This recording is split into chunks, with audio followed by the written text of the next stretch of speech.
Amém? Marcos 14, a partir do versículo 66. Hoje nós vamos até o versículo de número 72 para finalizar o capítulo 14 de Marcos.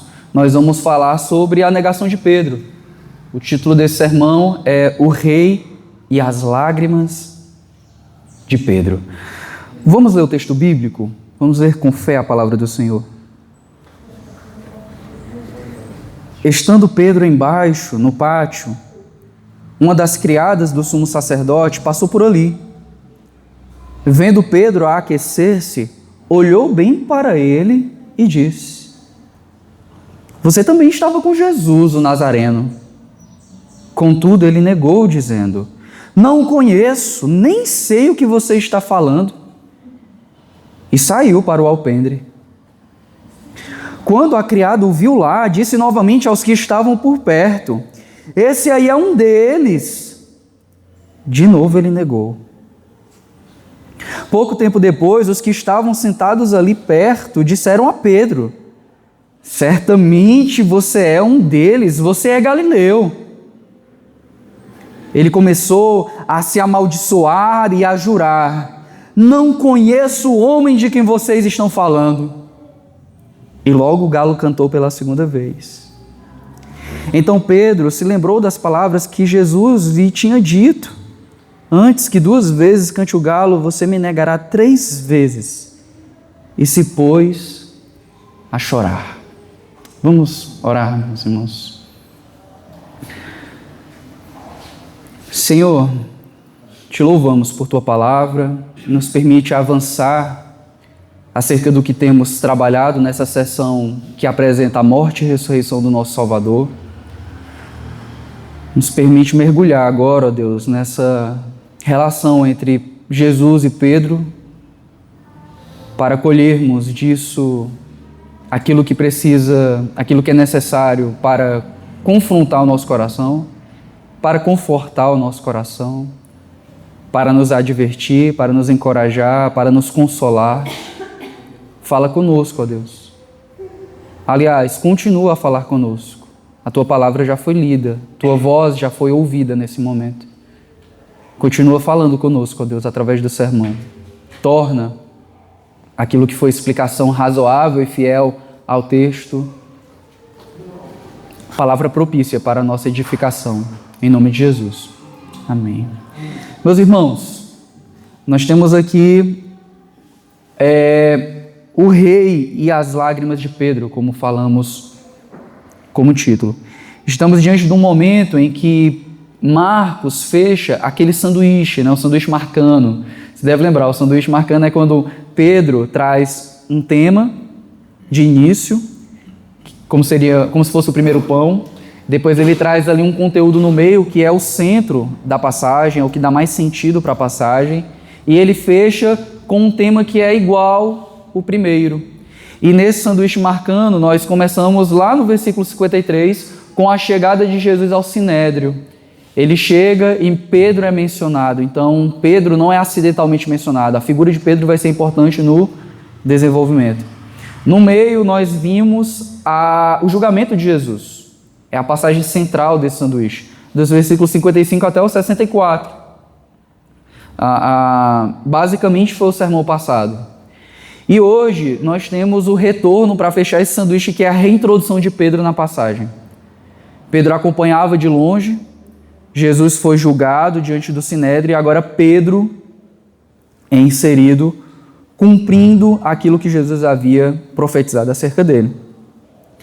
É importante essa perspectiva acerca do contexto, porque, embora o trecho de hoje foque em Pedro, o enfoque de Marcos ainda está em Jesus.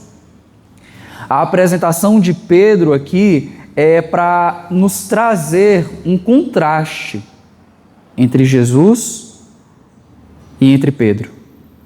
Pedro está na cabeça e no fim do texto, o fim é o que nós lemos hoje, mas tudo o que vai ser comunicado hoje tem relação não somente a Pedro, mas entre Pedro e Jesus.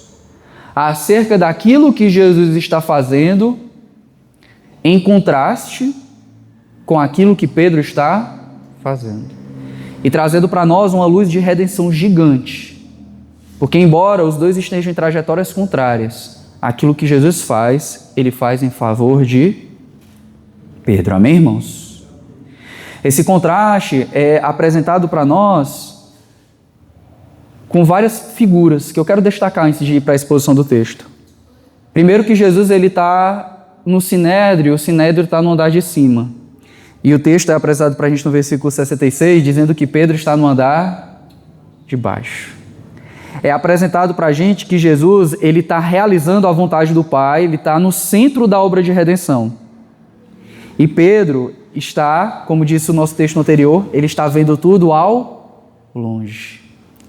Ele está acompanhando com uma distância segura. Ambos são acusados.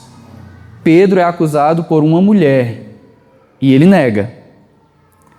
Jesus é acusado por todo o Sinédrio e ele se mantém com uma confissão justa, fiel. O texto apresenta um Pedro que não aguenta as acusações contra ele. Jesus é apresentado como aquele que suporta as piores humilhações como ovelha muda sendo entregue ao matadouro. Observa que o texto também vai apresentar Jesus morrendo em favor de Pedro. Ao mesmo tempo que Pedro, e isso é muito gritante, irmãos, se recusa a mencionar o nome de Jesus. Nota que Marcos registra de forma cuidadosa que em nenhum momento Pedro usa o nome de Jesus. Eu não conheço ele, é aquele de quem falais. É Pedro abandonando Jesus, enquanto Jesus está cumprindo a trajetória do Messias, que é o bom pastor, que dá a vida pelas suas ovelhas. Então, a gente vai perceber esse texto apresentando esse Cristo em contraste a Pedro, esse Pedro em contraste a Cristo.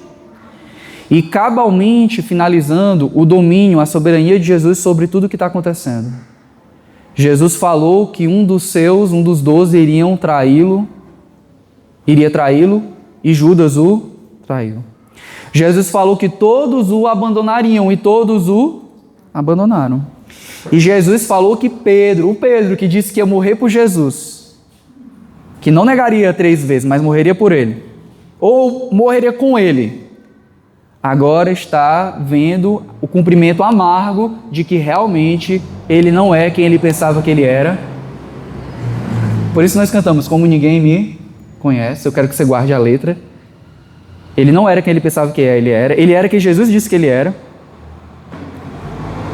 E ele se identificou então, finalmente, como um homem que ele não esperava que ele fosse. Ele se identificou como um traidor, como alguém que nega o seu amado amigo. Vamos para a exposição, eu quero trabalhar versículo por versículo. Vamos ler primeiro os versículos 66 a 68, apresentando novamente aquilo que nós já vimos um pouco no sermão passado, acerca da distância segura.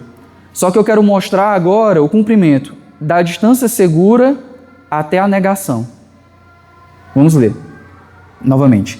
Estando Pedro embaixo no pátio, uma das criadas do sumo sacerdote passou por ali, vendo a Pedro aquecer-se, olhou bem para ele e disse: você também estava com Jesus, o Nazareno. Contudo, ele negou, dizendo: não o conheço, nem sei do que você está falando, e saiu para o alpendre. Então aqui é o primeiro confronto.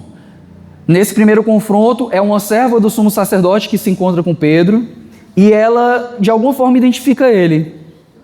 Nós não sabemos, Marcos não apresenta como que ela sabe que Pedro é um dos discípulos, mas ela olha, provavelmente pela fisionomia de início, e ela fala, né? Olha, você também estava com Jesus.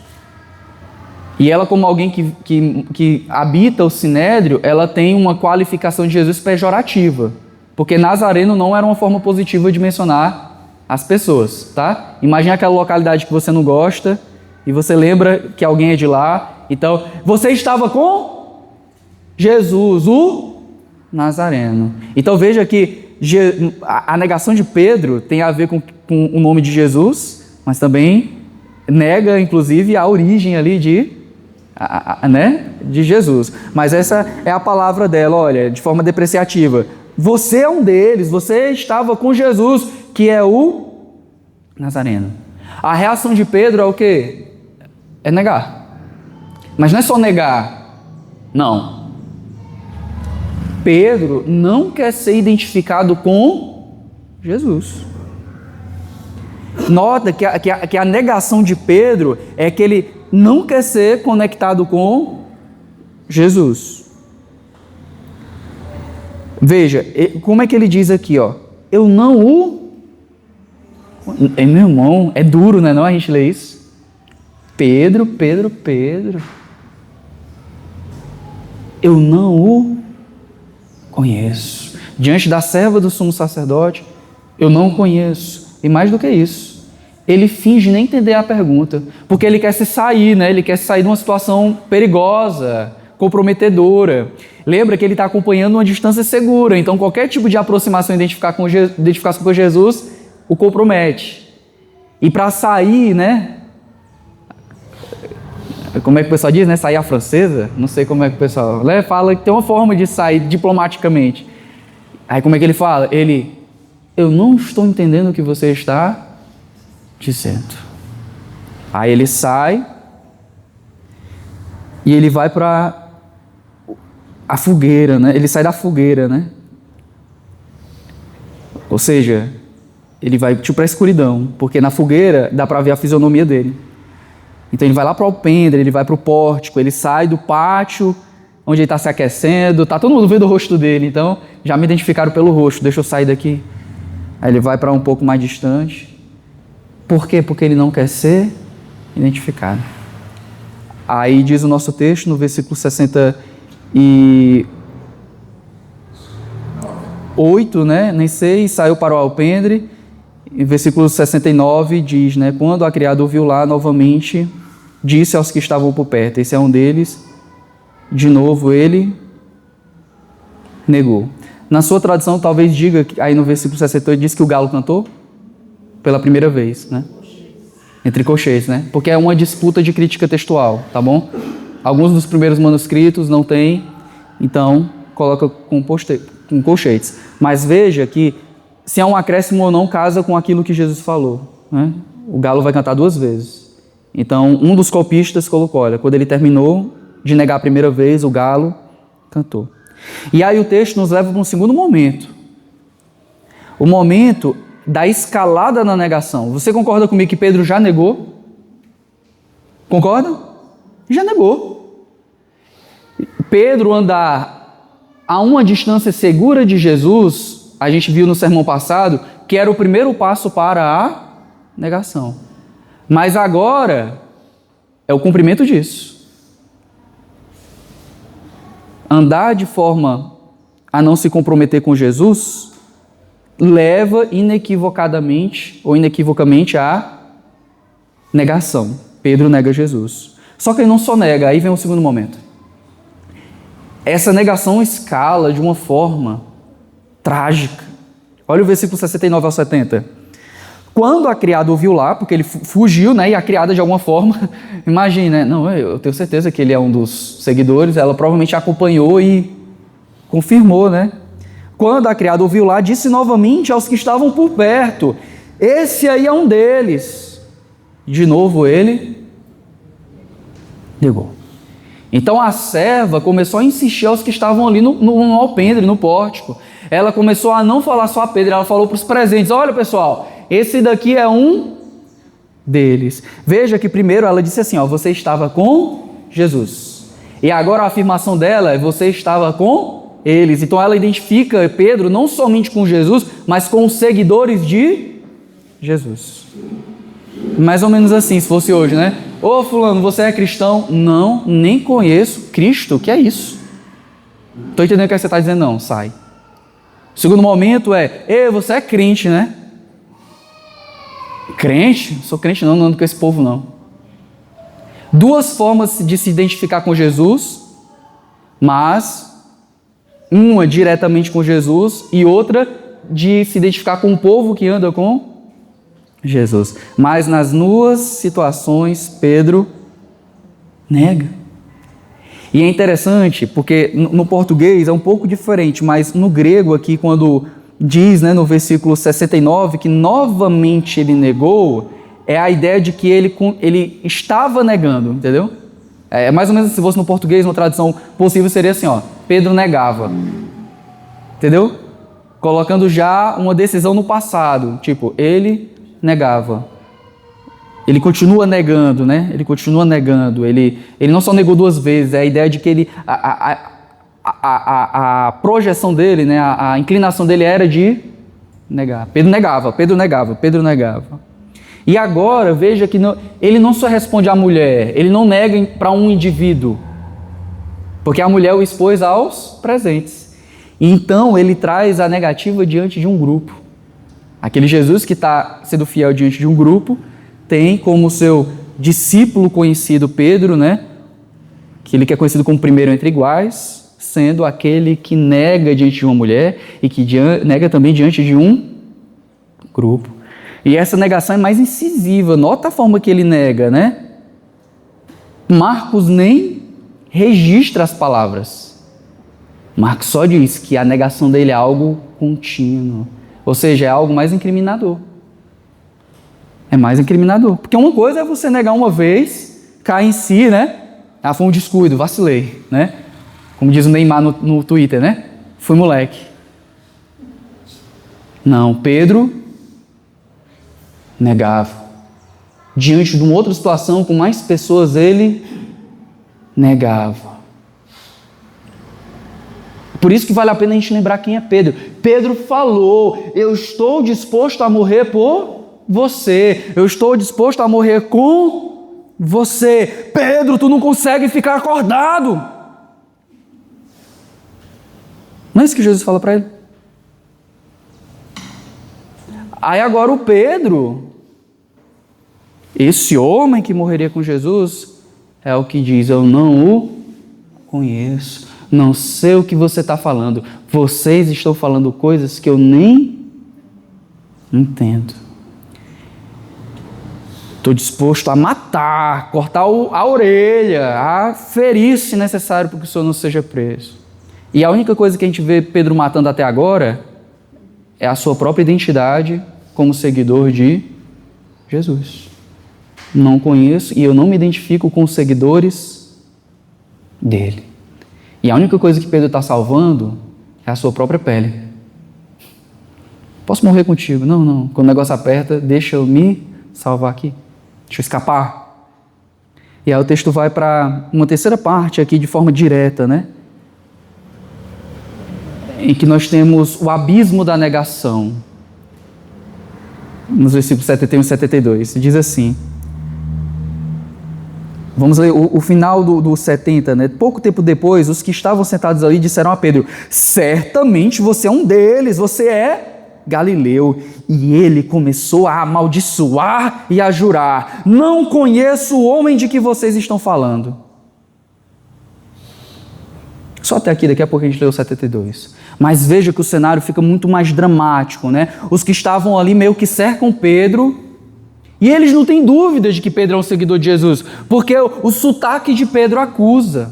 Muito provavelmente, o aramaico falado na região da Galileia era perceptível. Então eles dizem, você é Galileu, os seguidores de Jesus são galileus, você é um deles.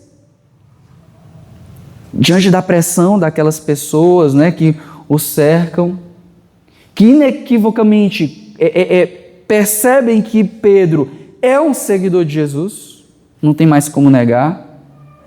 Pedro reage, diz o nosso texto, para nosso escândalo. Ele começou a, diz na minha tradução, se amaldiçoar, mas ela está se comprometendo com uma interpretação. Então eu quero apresentar possibilidades aqui. E começou a amaldiçoar. E começou a jurar, não conheço este homem de que vocês falam. Aqui, meus irmãos, amaldiçoar pode ter 3 significados, tá? Pode ser que ele esteja amaldiçoando a si mesmo. Então, tipo, jogando uma praga sobre si. O pessoal faz isso no português, né? Que eu morra. Que Deus mande um raio sobre mim se eu não estiver falando Não tem isso. Então existe uma possibilidade de ele estar se amaldiçoando. Mas pode ter uma possibilidade de ele estar amaldiçoando as pessoas que estão acusando ele de ser seguidores de Jesus. Como se ele dissesse assim: raios o partam, né? Ou seja, que aconteça, né? Sai daí, bando de... Ele está praguejando contra aquelas pessoas. Pode ser. Mas eu acho, e aí é uma tendência interpretativa, que ele está praguejando contra Jesus.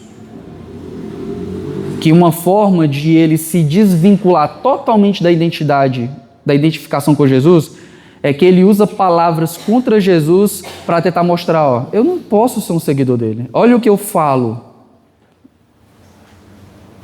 Tipo, ele não é o Messias, eu não quero ser identificado com esse homem, sabe? A gente não sabe o que é que ele diz. Mas é provável que ele chegou num abismo tão grande de negação que a única escapatória que ele tem ali é trazer palavras que alguém poderia dizer, não, realmente ele não pode ser um seguidor de Jesus. O que ele está falando apresenta isso. Porque ele amaldiçoa e jura, né? E é dura a forma como ele jura, né? Ele diz, olha como ele desvincula totalmente a identidade. Primeiro é, eu não o conheço. Aí agora é, eu não conheço esse homem de quem vocês falam. Não é duro, né? Não conheço é uma coisa. Eu não conheço esse daí que vocês estão falando. Vocês conhecem mais do que eu. Vocês conhecem mais do que eu. E aí o desfecho do texto nos apresenta o galo cantando pela uma segunda vez. Aí no versículo 72, né? E logo o galo cantou pela segunda vez. Então Pedro se lembrou da palavra que Jesus lhe tinha dito: antes que 2 vezes o galo cante, você me negará 3 vezes. E se pôs a chorar. Leia comigo, por exemplo, o capítulo 22, versículo 61 de Lucas. Lucas 22, 61.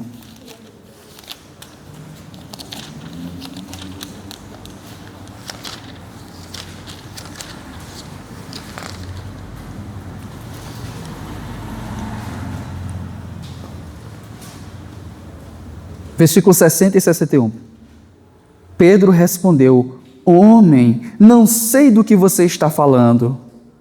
Falava ele ainda quando o galo cantou. O Senhor voltou-se e olhou diretamente para Pedro. Então Pedro se lembrou da palavra que o Senhor lhe tinha dito: antes que o galo cante hoje, você me negará 3 vezes. Saindo dali, chorou amargamente. Então o choro de Pedro, irmãos, está conectado, segundo Lucas, a um olhar de Jesus que traz a ele a realidade de que ele está negando o seu melhor amigo, de que ele não está negando uma figura política, nunca votei nele, ele não está negando uma posição que ele se envergonha, ideológica, ele está negando o melhor amigo. E ele não está negando o melhor amigo sem o melhor amigo saber. O melhor amigo falou: você vai me negar hoje. Ele tentou negar essa realidade. Mas agora o melhor amigo está olhando na cara dele quando ele está fazendo aquilo que ele disse que não faria. Ele foi pego no flagra, né? E Jesus não fala nada, Jesus está saindo do julgamento. Embora Marcos coloque o julgamento, a negação de Pedro depois do julgamento, a ideia não é que aconteceu necessariamente depois, é que enquanto Jesus sustentava a boa confissão, Pedro estava negando. E quando ambas as coisas estão se concluindo, elas se cruzam. E Pedro tem um olhar penetrante de Jesus olhando para ele. E agora Pedro não pode negar aquele que mais do que ninguém o conhece. Por isso que lá o texto diz que ele saiu dali e chorou amargamente. A gente, lendo o texto, a gente não tem dimensão do choro de Pedro, né? a dimensão assim de quebrar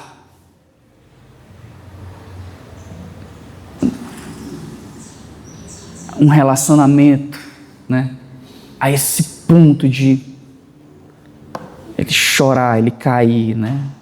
Veja que o olhar de Cristo, ele confirma essa crise de Pedro. Pedro vinha negando. Quando Jesus olha para ele, Pedro percebe: eu não me identifico com Jesus.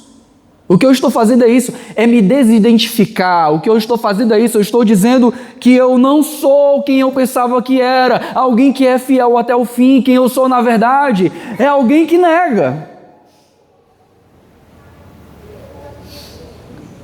Ou seja, a única pessoa que Pedro pensava que não era, é a única pessoa que agora ele está se identificando. Jesus olha para ele, e quando ele olha para Jesus, quem eu sou? De fato, eu sou o negador. Quem eu sou? De fato, eu sou quem nega o meu melhor amigo. Quem eu sou? Eu sou o que nega Jesus. Mas, meus irmãos, não confunda. Esse olhar de Jesus não é o olhar de quem olha e diz assim, ó, eu te avisei. Lembra que Jesus é o bom pastor, ele está indo comprar ovelhas para si, ele está indo morrer para que as suas ovelhas sejam salvas. O olhar de Jesus identifica Pedro com outro elemento, meus irmãos, que é para nós glorioso. Pedro não é só um negador. Pedro é o alvo da obra redentora de Jesus. Eu quero falar sobre isso ainda nas aplicações. Eu não sei quem você se julga ser, mas hoje esse tipo de texto nos traz a oportunidade de lembrar que a obra de Jesus traz os piores pecadores para o alvo da sua obra redentora. O olhar de Jesus não é, você não tem parte comigo, você não... Esse Jesus é o que está trilhando o caminho da cruz para morrer no lugar de Pedro. A gente precisa desse afastamento no Evangelho. É o fiel e o traidor. Somos esses, irmãos. Nós somos os que pegariam o martelo e o prego e crucificaríamos Jesus. Nós somos os que esbofeteariam, nós somos os que cuspiríamos, nós somos os que negaríamos, nós somos os que facilmente trairíamos. A nossa identificação não é do tipo, nós somos os fiéis, porque só existe um fiel, e o texto escancara isso para a gente. É o fiel e o traidor, mas as boas novas é de que esse fiel veio comprar esses negadores. Mas Pedro ainda vai organizar isso na mente e no coração. No momento, o que cabe a Pedro é chorar amargamente, é sair dali e cair. É o remorso em forma de choro. É o homem pedra, quebrado pelas suas próprias lágrimas. E aí nós chegamos no momento da obra, meus irmãos, que eu não quero que você se esqueça de Deus. Amém? Porque enquanto Pedro chora, Deus já começou a sua obra na vida de Pedro.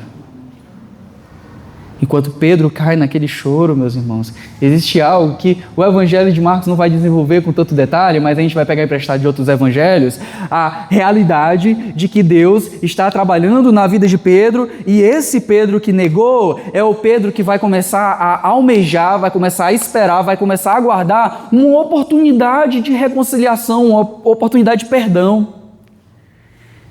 Imagine, meus irmãos, eu quero que você imagine isso. Pedro negou Jesus. E qual é o encontro que Pedro tem depois com Jesus? Nenhum, ele não tem mais oportunidade, irmãos. Pedro nega o seu melhor amigo e a última coisa que ele tem na memória até a cruz é que o seu melhor amigo passou por ele e viu ele negando. E depois, não, eu preciso me encontrar com Jesus, imagine a crise. Eu preciso pedir perdão, eu preciso me arrepender, eu não posso morrer com essa vergonha. E aí no mesmo dia o que é que ele vê? O Cristo crucificado e morto. Sabe, vocês que já devem ter passado por alguma situação de morrer alguém que você pensou, eu deveria ter dito tal coisa, eu deveria ter feito tal coisa. Essa percepção do luto passa no coração de Pedro, porque Pedro não entende que Jesus vai ressuscitar. Ele não guardou ainda com toda a fé a noção de que Jesus vai ressuscitar ao terceiro dia. Então, o que aconteceu ali? Entendeu? Aquele caroço que fica na garganta. Como me arrepender, como pedir perdão, como me reconciliar com o meu melhor amigo. Eu só queria o perdão dele. Entendeu? Vamos prosseguir para o que o texto não tem aqui, mas tem outros. Porque o Evangelho também mostra, na figura de Pedro, a nossa restauração, a restauração de Pedro. Porque Marcos termina o relato com um choro, mas o Evangelho não acaba aqui. O Evangelho nos mostra que o mesmo Jesus que olhou para Pedro no pátio é aquele que envia uma mensagem específica para Pedro depois da ressurreição. Leia comigo Marcos capítulo 16. Olha o versículo 7. Jesus ressuscita e ele diz, vão e digam aos discípulos dele. E é dito, né, para quem testemunhou ali a ressurreição. Vão e digam aos discípulos dele e a Pedro. Tem alguém que está aguardando a mensagem da ressurreição. Não porque esperava assim, é hoje que vai ressuscitar. Eles estão todos sem saber ainda meio o que aconteceu. Mas vão ao túmulo, e por que vocês procuram entre os mortos quem vive está? Ele ressuscitou, vão lá, digam para os discípulos, ele está vivo, mas digam também a Pedro. Ou seja, a oportunidade de redenção, de perdão, de arrependimento, de reconciliação chegaria para Pedro e chegou, irmãos. Leia comigo João capítulo 20, por favor. A gente precisa ir para João nesse momento. João capítulo 20. Olha o versículo 7.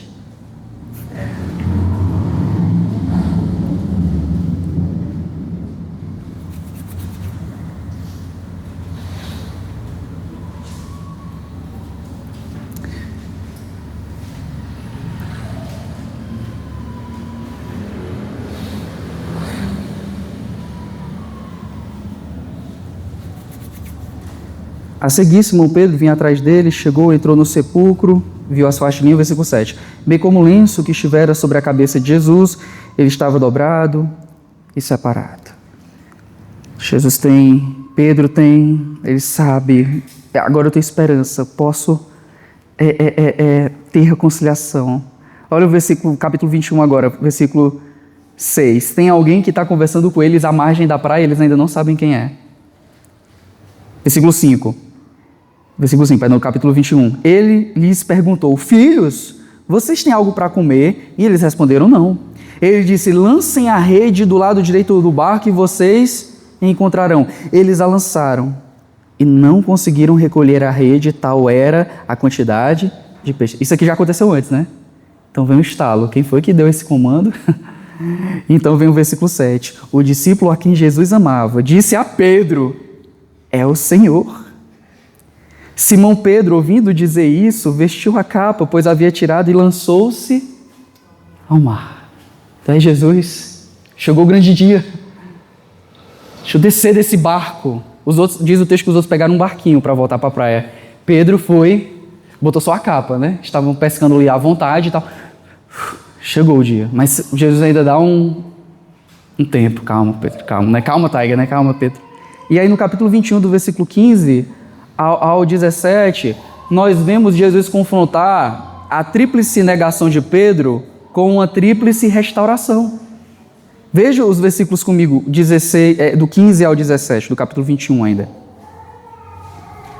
Depois de comerem, Jesus chama Pedro ali, né? Perguntou a Pedro, Simão Pedro, Simão, filho de João, você me ama mais do que estes?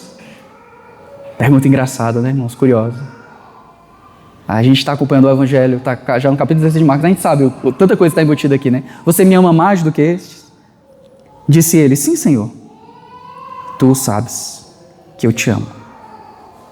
Disse Jesus, cuide dos meus cordeiros. Olha a segunda vez agora. Novamente Jesus disse: Simão, filho de João, você me ama? Ele respondeu: sim, Senhor, tu sabes que eu te amo. Disse Jesus: pastorei as minhas ovelhas. Versículo 17. Pela terceira vez, ele disse: Simão, filho de João, você me ama? Pedro ficou magoado por Jesus ter lhe perguntado pela terceira vez: você me ama? Ele não estava entendendo ainda o que estava acontecendo, né? Você me ama? E ele disse: Senhor, a resposta de Pedro é boa. Tu sabes todas as coisas e sabes que eu te amo. Disse-lhe Jesus: cuide das minhas ovelhas. Eu te digo a verdade, quando você era mais jovem, vestia-se e ia para onde queria, mas quando for velho, estenderá as mãos a outra pessoa e ela o vestirá e o levará para onde você não deseja ir. Jesus disse isso para indicar o tipo de morte com o qual Pedro iria glorificar a Deus. Ele disse: siga-me. A vida de Pedro começa aqui, irmãos, amém? É aqui que a vida de Pedro começa. Aquele que o negou 3 vezes, ainda não entendeu aqui no diálogo, mas Jesus estava dando a mesma oportunidade de restauração. A identidade de Pedro para nós, como discípulos de Jesus, não é o negador. É o pescador que apacenta as ovelhas de Jesus. É aquele que foi confrontado com Jesus, não para dizer: eu te avisei naquele dia, mas para dizer: Pedro, tu é meu, cara. Tu é meu. Que confronta Pedro para dizer: Pedro, tu me amas? Para Pedro finalmente entender: Senhor, não vale é o que eu digo não. Eu te amo. O que vale é eu dizer: tu sabes que eu te amo. Eu esqueci dessa ideia de bater no peito e dizer que eu sei das coisas. Agora eu aprendi que eu confio no que tu sabes.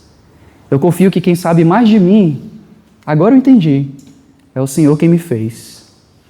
Nem eu mesmo me conheço. Mas o Senhor sabe todas as coisas. E o Senhor sabe que eu te amo. E Jesus não somente perdoa a falha de Pedro, ele dá um ministério para Pedro. Lá no começo ele chamou Pedro para ser pescador de homens. E agora ele diz: Pedro, está aqui o teu ministério. Tu me ama, então apacenta as minhas ovelhas. Tu me ama, então apacenta as minhas ovelhas. Tu me ama, então apacenta as minhas ovelhas. Então Pedro, está aqui o cajado, bota a mão no arado, segue. Pedro, tu não podia morrer por mim, né, cara? Pedro, tu não podia nem sustentar quem me conhece naquela noite. Mas veja bem, Pedro, quando tu era menino, tu não fazia o que queria, tu fazia, né, diz aqui o texto, né, quando você era jovem, vestia-se e ia onde queria ir, quando jovem. Mas quando você for velho, você não vai fazer aquilo que você quer. Da mesma forma vai acontecer contigo. Existe uma forma que você vai glorificar o nome de Deus, e vai ser através da tua morte, se identificando comigo. Isso é doido, né, irmãos? Pedro, cara, a tua vida agora vai revelar, não a tua vida, vai revelar a minha vida em ti. E de fato, Pedro morre. Diz a tradição que Pedro morreu crucificado. Dizem que ele pediu para ser crucificado de cabeça para baixo, porque ele não era digno de morrer da mesma forma que o Redentor. Mas esse Pedro é outro Pedro. Não é aquele Pedro da traição. É o Pedro que encontrou redenção e agora pode vir o mundo e eu não vou negar o meu Salvador. As pessoas não entendem o martírio, não entendem um cristão sustentar a morte até o fim. Mas sustentar a morte até o fim é isso. Eu sei quem me comprou, eu sei de onde vim, sei para onde vou, sei quem me sustenta e eu sei que o que mede o meu ministério não é o sucesso que o homem vê, que o mundo vê. O que sustenta o meu ministério é que eu estou com Jesus e Ele está comigo até o fim. Existe uma nova identificação. Eu quero trabalhar isso agora nas aplicações, irmãos. Primeiro, eu quero reforçar o perigo da fé ao longe. Esse texto finaliza isso que iniciamos no sermão passado. Pedro, ele oferece a nós um exemplo daquilo que nós devemos evitar. Quando Pedro, ele deixou... E olha que curioso, né? Pedro deixou de vigiar, vigiar e vigiar. 3 vezes ele deixou de vigiar. Não é à toa que, consequentemente, ele negou e negou. Meus queridos irmãos, o pecado dificilmente começa com um grito. A negação, a queda, o desvio, né? Seja lá como você chama a pessoa que se afasta do Evangelho. Não começa geralmente com um grito. Começa com doses homeopáticas de negligência, de afastamento. Não pense que de repente você deixou de vir aos domingos. De repente você deixou de estar com a igreja. Não pense que de repente você deixou Jesus. Aos poucos você estava acompanhando Jesus de longe. Geralmente o afastamento ele começa na negação, na indiferença, na distância segura, né? Eu estou ali, mas não estou ali, né? É o crente Raimundo, né? Um pé na igreja, um pé no mundo. Não é o Aldinho, tá? Que é Raimundo Nonato, né? Então, essa ideia, né? Eu tô, mas não me comprometo. Assim, me ver, tô ao longe. Esse texto traz uma advertência, coroando, né? Num aspecto negativo, né? Finalizando, concluindo essa ideia de que se você acompanhar Jesus ao longe, ao distante, quando chegar o momento, você vai negar.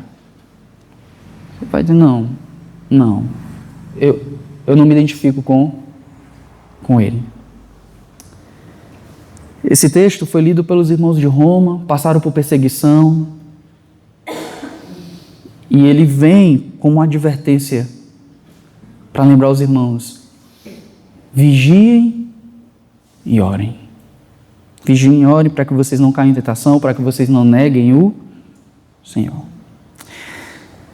Em segundo lugar, eu quero trazer uma aplicação de que esse texto nos traz a beleza da identificação com Cristo. Esse é um dos textos que nos apontam para o Evangelho e como o Evangelho nos traz a inigualável beleza de nos identificarmos com Jesus e de como Jesus se identifica conosco, como a Dani leu aqui no outro culto. Esse texto ele nos mostra a beleza e a profundidade da doutrina da união de Cristo com a sua igreja. Ela já é manifestada nesse contraste, quando Jesus está no sinédrio e Pedro está no pátio. Veja bem, enquanto Pedro estava tentando de todas as formas se desidentificar com Cristo, não era isso que ele estava fazendo?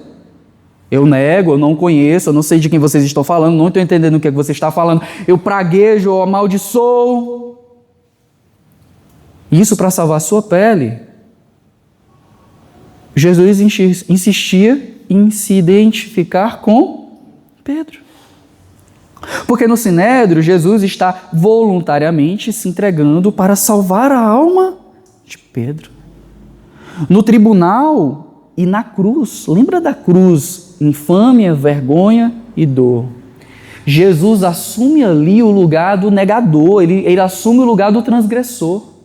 Quando Jesus morre na cruz, ele está tomando a identidade de pecadores, ele está sendo tratado como um de nós, irmãos, para levar sobre si as nossas culpas, aquele que não tem pecado, aquele que não tem dolo, aquele que não tem por que morrer na cruz, morre porque está se identificando com pecadores. A doutrina da substituição, um justo está morrendo no lugar de injustos, morrendo a morte que era nossa, sofrendo a rejeição de Deus que era nossa, para que ganhássemos vida e para que nunca mais vivêssemos distantes de Deus. Jesus por nós, amém? O texto está mostrando todo mundo se afastando de Jesus. E quando ele está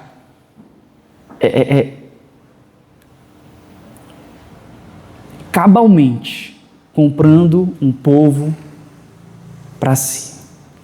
Essa identificação de Jesus com os pecadores, conosco, é tão profunda que Cristo sofre, como a Dani fala lá em Hebreus capítulo 4, versículo 15, ele ao ponto de ele poder se compadecer com as nossas dores.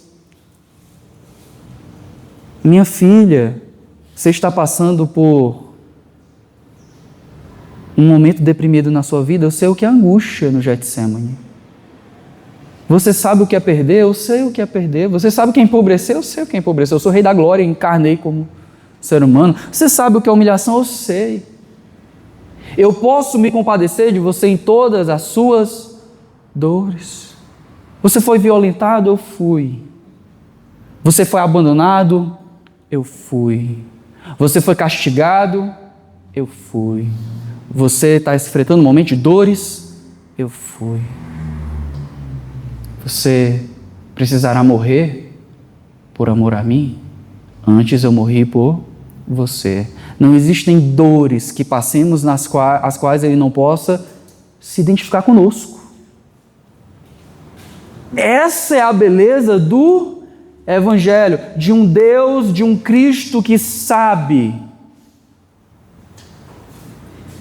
o que nós passamos. O Deus eterno invadiu a história e comprou para si homens e mulheres, vivendo em carne mortal, morrendo uma morte real. Não foi um ator naquela cruz, não foi uma simulação. Mostrando que o Cristo que nos salva é o Deus homem, amém, irmãos? É o Deus porque pode perdoar pecados. Ele é Deus porque o perdão só existe porque Ele assumiu o ônus do perdão. E perdão é isso. Perdão é você colocar sobre si o custo de perdoar. Mas Ele também é homem porque Ele nos representa naquela cruz. Ele precisa ser homem e Ele é homem porque o salário do pecado deve ser assumido por um filho, entre aspas, né? Eu estou usando a figura de Crônicas de Nárnia, filho de Adão, né? Mas é o Filho de Deus quem morre. Ele é o nosso novo cabeça. Nós não estamos mais filiados a Adão, tá? Só para não cometer um erro teológico. Nós estamos filiados à cabeça que é Jesus. Mas Ele morre a nossa morte. Ele leva sobre si os nossos pecados. Ele se une a nós. Ele é aquele que morre e ressuscita. E essa morte e ressurreição dele, essa glorificação dele, garante para nós que nós também um dia vamos ressuscitar e um dia também seremos glorificados. Por que é que nós vamos ressuscitar um dia, irmãos? Porque Jesus ressuscitou. Porque nós temos a certeza, como Paulo diz em Romanos 8, que somos glorificados, embora isso não tenha se realizado ainda na nossa história, porque Jesus já foi glorificado. Mas ainda existe algo de extraordinário nisso, que eu não posso deixar de destacar nessa manhã. É que o Evangelho nos mostra que a própria morte de Jesus por nós e por Pedro também faz com que nós nos identifiquemos com Ele de forma vital. O Evangelho não é só Jesus se identificando com pecadores, levando sobre si os pecados dele. E eu creio que todos nós já experimentamos isso. É o contemplar dessa cruz e nos identificarmos com Jesus. É olharmos para essa cruz e seguirmos a nossa vida de uma forma que nós estamos unidos a Ele, não somente na sua vida, mas também na sua morte.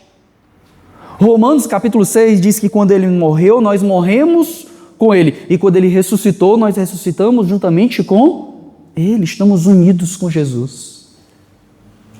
Os puritanos diziam que nós somos como pequenos cristos. Paulo nos diz que isso acontece de tal forma que quando nós sofremos por causa do Evangelho, é como se fossem em nós completadas as aflições de Cristo. Estamos tão unidos que quando a igreja sofre é como se Cristo estivesse com ela. Quando caminhamos, nós andamos e trilhamos o caminho que Jesus andou. Andamos nas boas obras que de antemão Ele preparou para que andássemos nelas. E nos identificamos tanto com Cristo, meus irmãos, que quando nós olhamos para a nossa história, nós ansiamos que a vida de Jesus se manifeste no nosso corpo mortal. Paulo, lá em 2 Coríntios, depois leia, faça esse ato de amor para com sua alma. Paulo, quando está sofrendo no ministério, é como se ele dissesse: Senhor, o que importa é que a tua vida seja manifestada no meu corpo. Existe outra palavra para dizer que isso... existe outra palavra para explicar que isso é exatamente se identificar com Jesus. A minha vida é a tua vida. Veja que a gente vai aprender, por exemplo, no Evangelho, que a nossa vida não é apenas uma imitação externa de Jesus. Não é somente uma companhia casual. Jesus senta aqui do meu lado. É uma união com Cristo. Uma união de tal forma que nós não queremos apenas andar com Ele, nós queremos que Ele manifeste a sua vida em nós. Até que nós sejamos plenamente como Ele é. Cristo vive em mim. Não é o que nós dizemos? Não é o que o Evangelho nos diz? Já estou crucificado com Cristo. E agora eu vivo, não mais eu. A gente canta: Cristo vive em mim. Aquele que me deu vida não apenas me ressuscitou da morte que eu vivia. Aquele que me deu vida manifesta em mim o caráter dele.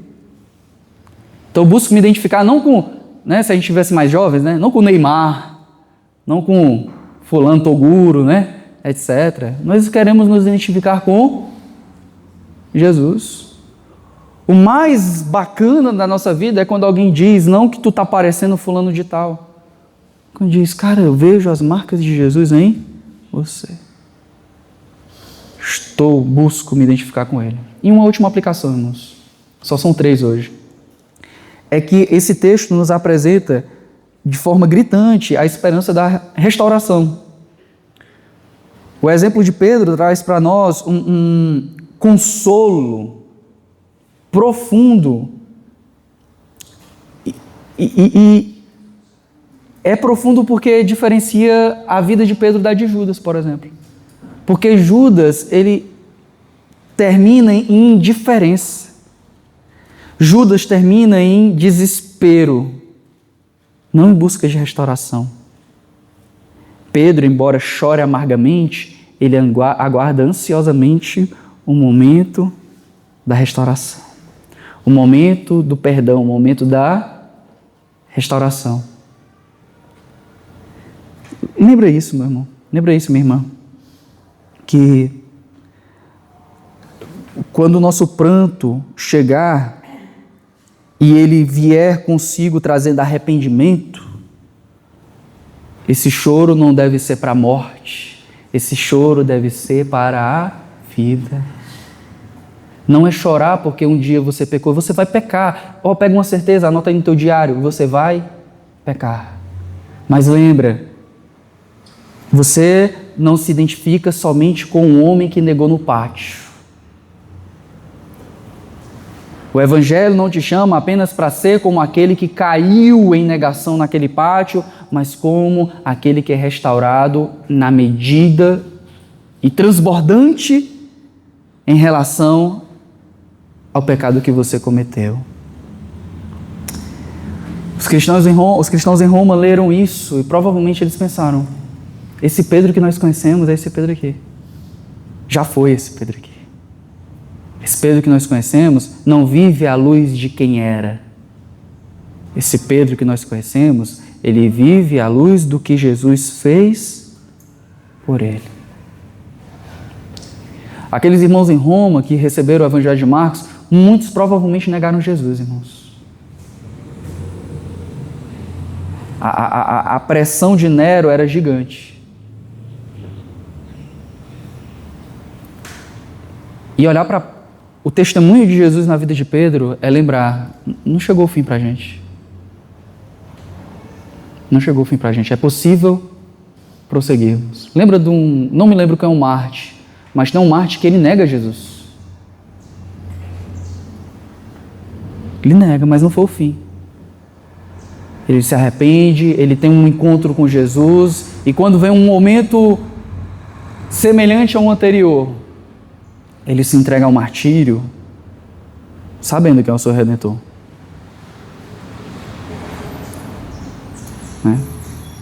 Você pode ler William Tyndale, que traduziu a Bíblia para o inglês. Eu acho que é Policarpo de Esmirna, depois pesquise, eu posso colocar no grupo da igreja, não estou lembrando agora, mas existem exemplos, irmãos, de pessoas que falharam. Talvez você tenha esse medo. Eita, pastor, quando chega o domingo da igreja perseguida, eu fiquei envergonhado, porque eu vejo pessoas ali tão fiéis e eu morro de medo de alguém botar uma metralhadora na minha cabeça e eu dizer, eu nego e eu nego.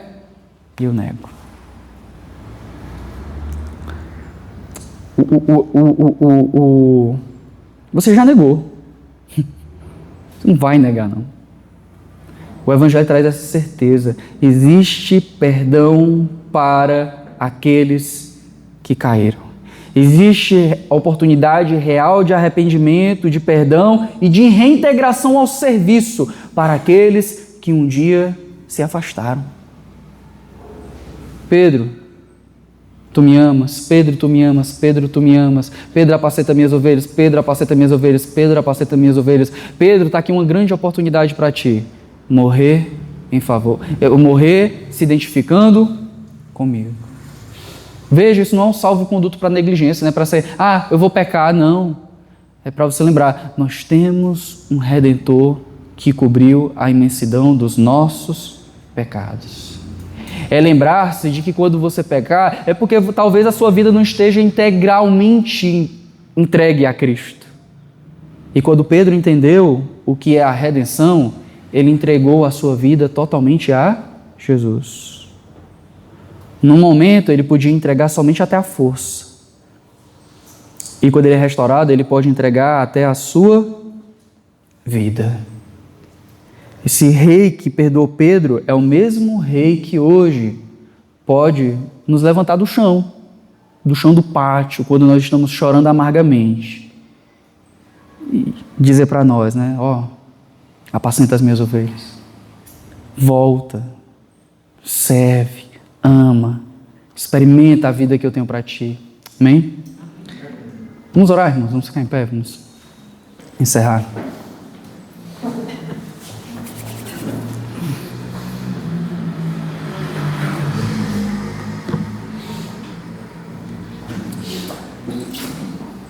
Senhor, nós te bendizemos nessa manhã por tua palavra, te louvamos porque tu és verdadeiramente o nosso Senhor e Salvador.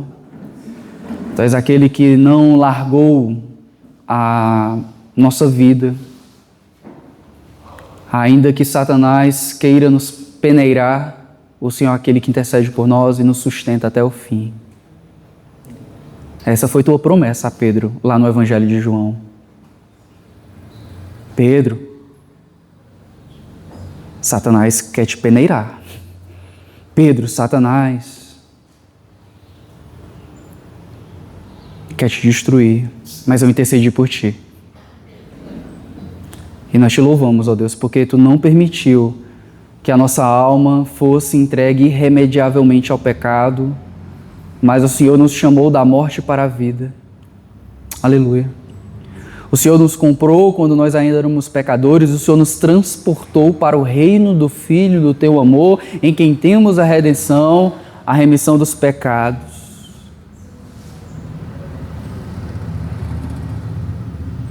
Nós podemos estar aqui nessa manhã e te amar porque o Senhor nos amou primeiro e antes se entregou por nós, nos dando vida juntamente com Cristo na sua ressurreição.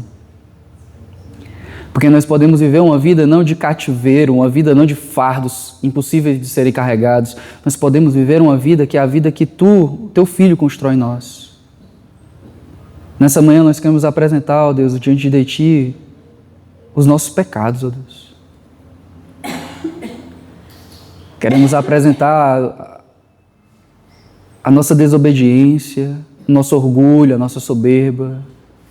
Queremos apresentar diante de ti a nossa negligência, a nossa preguiça, o nosso afastamento. Queremos entregar diante de ti, ó Deus, os pecados de omissão, pecados de falta de vontade, ó Deus, o pecado de não desejar ter sede, de aprender mais, de te buscar mais, de servir melhor ao teu povo, de sermos sal e luz, de testemunharmos adequadamente acerca do teu evangelho. Queremos apresentar diante de ti, ó Deus, clamando para que o Senhor nos dê arrependimento real e profundo, ó Deus. E olhemos para Cristo, como aquele que estende a mão e perdoa os nossos pecados e nos concede uma vida nova na qual podemos andar. Nos perdoa, Deus, nessa manhã. Nos visita, trazendo à nossa memória e ao nosso coração aquilo que Cristo fez por nós, para que tenhamos nova vida. Forge em nós o caráter do Teu Filho, ó Deus. Nos desejos, nas vontades, nas afeições, nos sentimentos, nas emoções, nas atitudes, nas ações. Que Cristo vive em nós, verdadeiramente, para a honra e glória do Teu nome. Amém.